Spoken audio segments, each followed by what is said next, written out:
Hi, I want to talk to you about a fairly serious topic, and it's a very personal topic for each individual, and that is marriage and money. I asked you to read in chapter 1, page 21, the article Yours, Mine, and Our Accounts.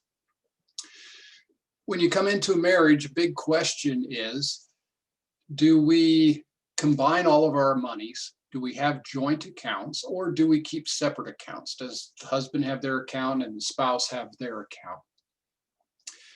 This is personal opinion, and I'm probably old school, but my philosophy is if you're going to share a bed and swap bodily fluids, you ought to be able to handle sharing your money. If you're fully committed, I always feel like when parties keep or couples keep separate accounts, it's almost like they've got one foot in and one foot out of the relationship. I think it's best to fully commit and to share resources. Another policy my wife and I have, and I'm fortunate because my wife is as frugal or more frugal than I am, but we do not make a significant discretionary purchase without talking to each other. And by significant, even though I've got a very nice checking account, we still define significant as probably $100. Now, if it's a necessity, if my wife goes out and buys a $120 pair of shoes that she needed, or if I go out and buy a $120 pair of shoes, we don't need to talk about that, right?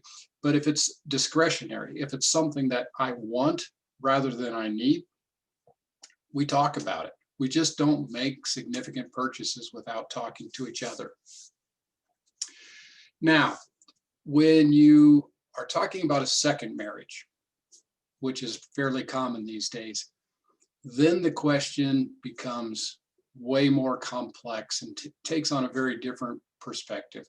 I have a friend who lost his first wife to cancer, and he got remarried. My friend is very successful. However, his wife is a doctor who makes bank. Okay, she owns a couple different houses. She lives extremely well. So when they got married, I don't know numbers, but let's say that when they got married, he was bringing 20% of the assets to this partnership, and she was bringing in 80% of the assets. Okay, I understand where that is uncomfortable. You probably don't want to just lump all the assets together and share at that point. And in that case, I know that they did a prenuptial agreement, and I can understand the need for that. It's much more complex when you get to that situation. On a related note, and this applies to first marriages or second marriages, what if one party is bringing a bunch of debt? Okay. What if your girlfriend, boyfriend has $50,000 in debt and you don't? This is something really serious that you need to work out before you get married. How are you going to deal with that disproportionate relationship? Financial issues are one of the leading causes of divorce.